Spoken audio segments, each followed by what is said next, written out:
Hi there, Gavin with Death Toll Racing, and today we're starting a series where we're going to take a 1965 Pontiac Catalina safari wagon. We're going to turn it into something a little more suitable for a safari by turning it into a 4x4. We're going to be doing this entire build on a budget, always designing everything with the thought in mind that the components will be upgraded later after we're running and driving with the car and having fun with the car. Today's episode is only going to be very simple items. I'm going to remove the interior. I'm going to make a spark shield so that we don't get sparks on the glass from cutting the floor pan. I have to replace the motor mounts, which I won't videotape, but the motor mounts in here right now are tore, and I don't want to drop the motor or something. I'm going to take the stock transmission out. I'm going to put in the 4x4 transmission with the transfer case onto the back of the stock V8 engine that's in it. It's actually a 400 out of a 70 Firebird. And then we're going to clearance the floor pan for the transfer case, and I'm going to clearance it in a manner that where later, depending on what transmission we use, I can put an Atlas transfer case in later. Alright guys, I'm going to do a little walk around of this 65 Safari wagon before we get going. There's a lot of things on here that I took this car in on trade, just as a disclaimer. I didn't do any of this work. There's a bunch of things that need to be fixed on it, like you know, there's just not the adequate amount of twists on the baling wire upper radiator mounts. We'll have to address that by maybe putting actual radiator mounts in, and maybe a radiator that fits in the frame, since it kind of is touching on both sides. A little sketchy. We're going to put Hydro Boost in it, with dual master cylinder on it, so that booster is broke, or the diaphragm is torn on it right now. That's why there's a clamp on the vacuum line, just so it'll run a little better. It does have the 8-hole wheels, which is kind of cool. I don't know if anyone's too familiar with those, but those are kind of a neat thing that Pontiac did back in the day for their heavy duty brakes. They kind of scabbed a Firebird on here, 70s Firebird, and put the vents on and the shaker hood, and that's gonna have to go. I can't handle that. We are gonna wrap the car when we're done. Northwest Solar Protection will wrap it. We're probably going to run a line from the chrome strip down, and then they'll wrap the upper part and then give some accents and everything to it. This color, it looks really cool on camera. It is really offensive in person. The interior is pretty good. Dash pad and stuff's good. Came with a part of an alligator or crocodile or whatever those are. And that actually is real. It's kind of disgusting, but cool. The interior is not too bad, mostly original, but the back end is really it's bleached out by the sun, so we'll have to scrape all that. That's all glued to the metal, which is kind of unfortunate, but so that'll be a fun project. Here's Bob giving it a once over. It's a 400 out of a 70 Firebird, I believe it was. It runs real strong. It's smooth. There's nothing special about it. It does have some cool valve covers on it though.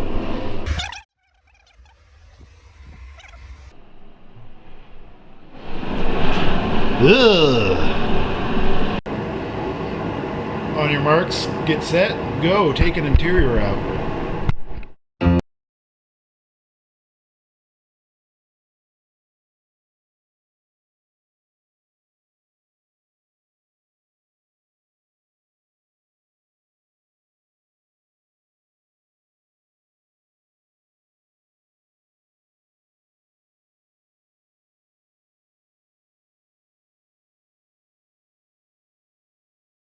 I'm going to show you a little trick on getting some of this asphalt paneling off, so you don't have to scrape your eyes out.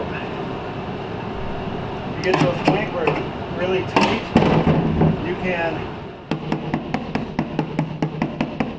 just tap it a little bit. Usually, of course not this time, but it usually kind of separates it.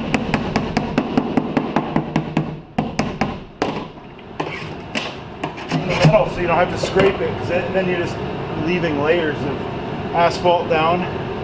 I know it's just kind of a pain. This floor ended up being really, really, really nice. It was kind of surprised.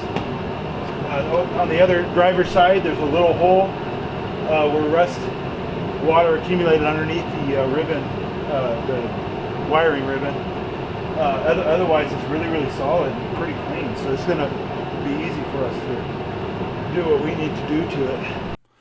Okay, here it is all cleaned out, and also here it is with the dam. It's just a sawhorse with a welder's blanket over it, covering that area so we don't get any sparks in the glass. And here we have the checkoff list, and we are now through that portion of today's build. All right, here we have the car up on the lift, and I'm voiceovering this so we can kind of get through it a little quicker. I just kind of looking at things and laughing at stuff that was done. That actually felt like it worked. It must not have actually been working. I think I was just pulling on the springs on the end of the cable there.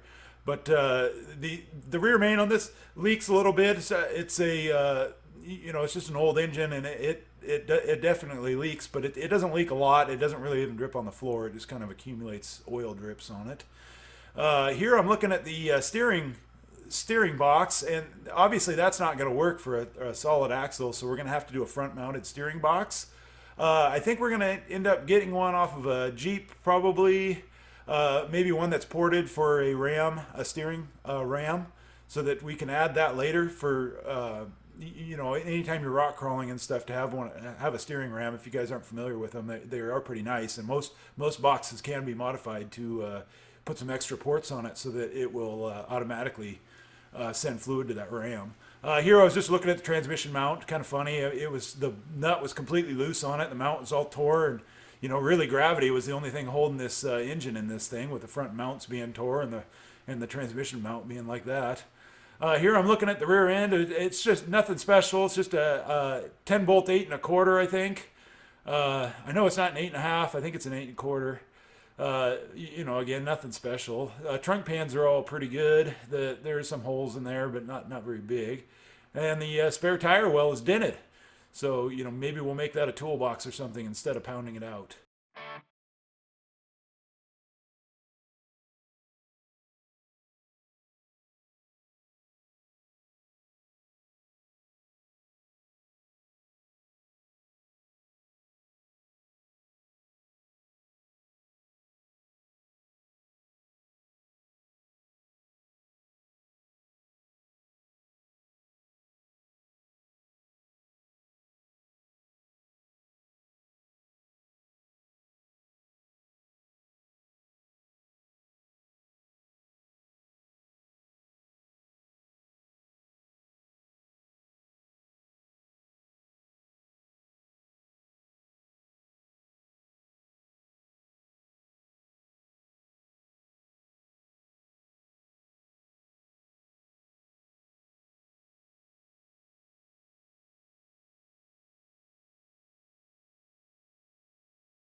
Okay, here's what I was welding on at the end of that little time-lapse thing. It's just a little engine cradle to hold the back of the motor up while we're taking the transmission in and out a bunch of times. And I just have it made. I measured it so that the engine could sit down as far as it can before anything starts hitting.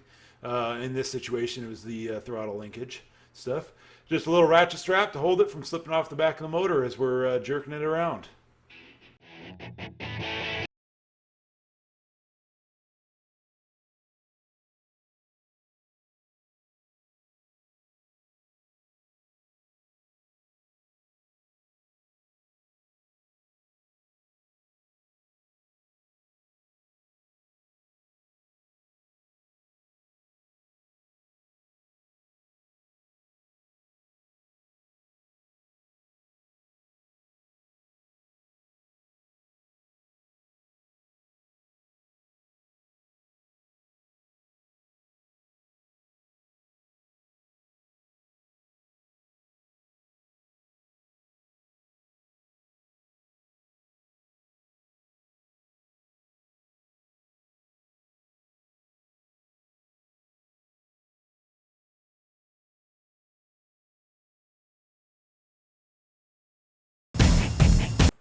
Okay, so we immediately ran into a problem putting the Turbo 350 in where a Turbo 400 was.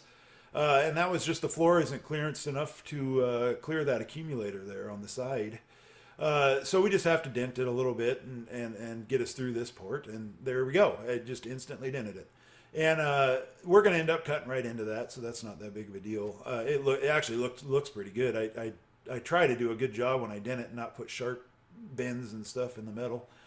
And here it is. I've just shown you the end of my finger. It looks real nice, and there's the clearance, and that's with the transmission up all the way, farther than it will run. But I always put them up all the way and just see what's going to hit next, and make sure we have enough space so that as you're using the car and playing with the car, you're not banging the transmission in the bottom of the car.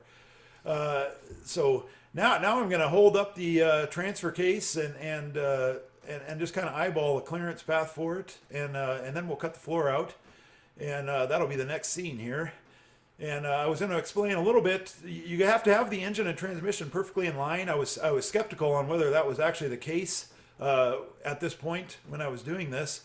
It didn't look like it was straight, and it still doesn't when I'm sitting here looking at it on the camera. It looks like it's offset, but it actually wasn't. It was in there straight, but I was skeptical that it wasn't. And you have to have them in there straight because the rear U-joint can only really go down. You can't go down and over if it wasn't straight. So it has to be perpendicular with the rear end and centered, and the rear end has to be centered.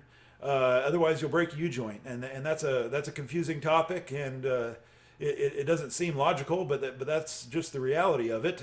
If you do end up in a situation where you have to offset it, you have to run a like a double cardian or a CV joint up there to take that, because that's the reason they make those things is to do what I call it a compound angle, where you have two angles instead of just one.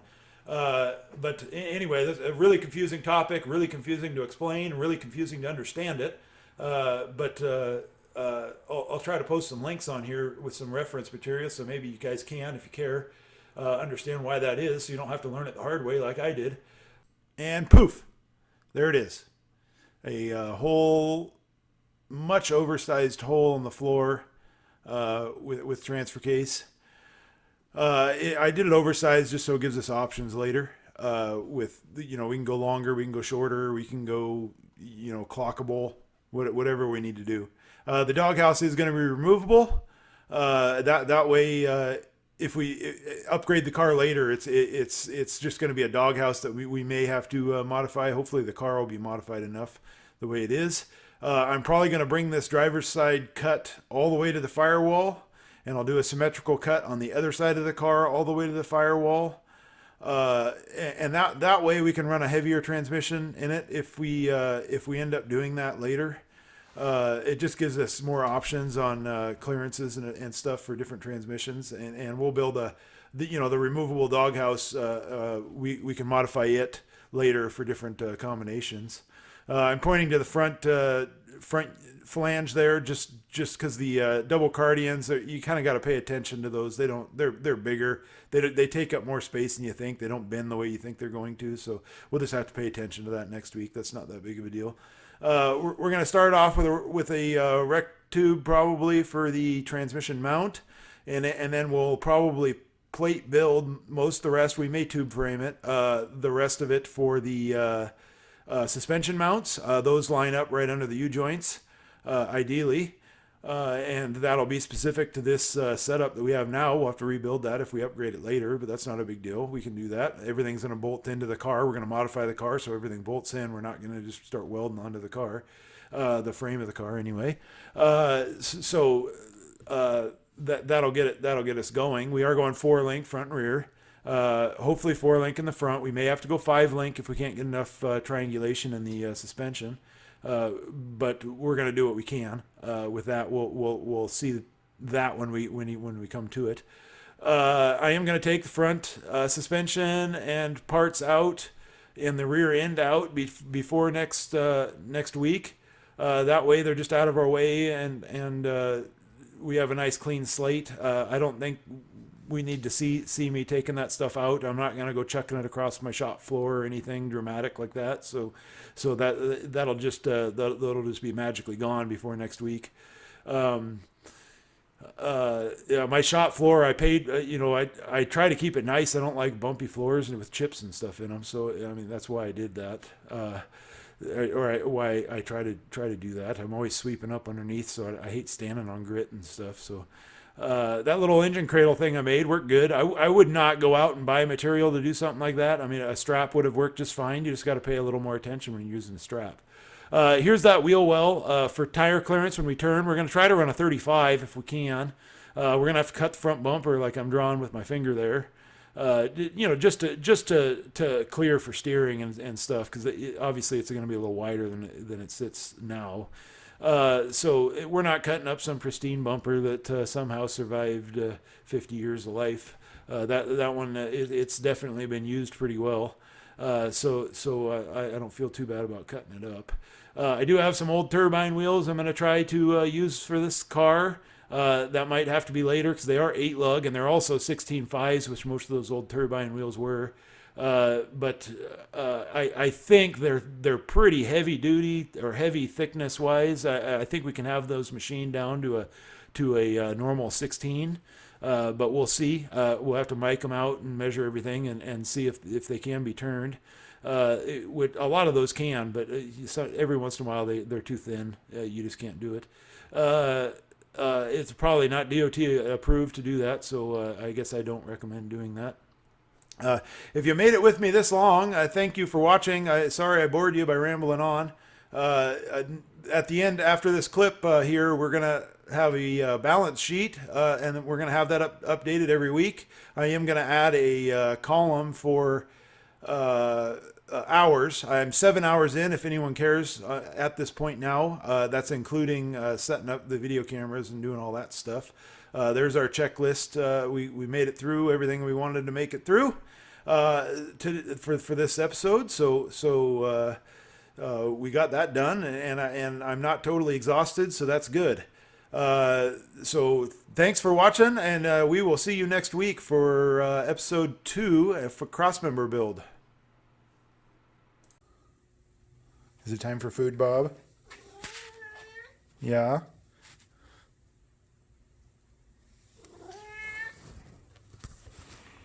Okay.